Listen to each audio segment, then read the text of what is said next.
நம்மளையெல்லாம் பார்த்து ஒருத்தர் கேட்கிறாரு, உங்களுக்கு என்ன ஆசைங்கிறா வச்சுங்க. நாம என்ன சொல்லுவோம், ஒரு வீடு கட்டுங்க, ரொம்ப நாளா ஒரு புல்லட் வாங்கணும்னு ஒரு ஆசைங்க, ஒருத்தர் கார் வாங்குறங்க, ஒரு ஃப்ரிட்ஜ், இப்படி ஏதோ நாம சொல்லுவோம். தாய்மானவரை பார்த்து ஒருத்தர் கேட்டுக்கிறாங்க, நாங்க உங்களுக்கு என்ன சாமி ஆசை?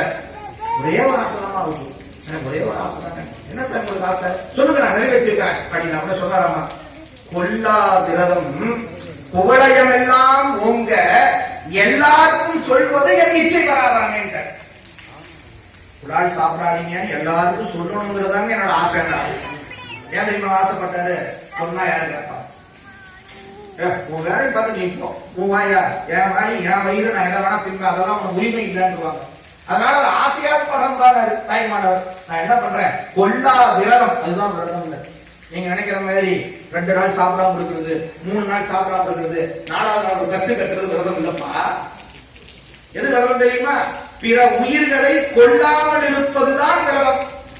சொல்றது தாய்மானவர். அவர் பேரையே பாருங்க, தாய்மானவர் அப்படின்ற ஒரு உண்மையை தெரிஞ்சுக்கங்க. ஏதோ இருக்கா எத்தனையோ இந்த மாதிரி புராணங்கள், கதைகள், சொற்பொழிகள் கேட்டும் கூட நாம சாப்பிட்டு இருப்போம் வச்சுங்க ஒரு வேலை. ஆனா என்னைக்காவது ஒரு நாள் மனசாட்சி பேசும், என்னைக்காவது ஒரு நாள் அந்த உண்மை நமக்கு உணர வரும். ஆமா, குடால் சாப்பிடுறது தப்பு அப்படிங்கிற உண்மையை நாம் உணர்வோம். நாம உணர்றோமா இல்லையா? பட்டினத்திரையில் உணர்ந்தாராம். பட்டத்திரிகை எவ்வளவு பெரியவர், ஒரு செகண்ட்ல 600 கோடி சொத்தை விட்டுட்டு போனவர். ஒரே செகண்ட், காதற்ற ஊசியும் வாராதுகாரும் கடைபிடிக்க. இந்த தத்துவத்தை கேட்டோம்னா நாம என்ன பண்ணுவோம், சார் அந்த காது போயிட்டு போடுங்க, அந்த ஊசி வச்சு வேற வேலை பண்ணிக்கிறாங்க. அது ஒரு பழமொழி தெரியுமா? சிறு துரும்பும் பல்குத்த உதவும்.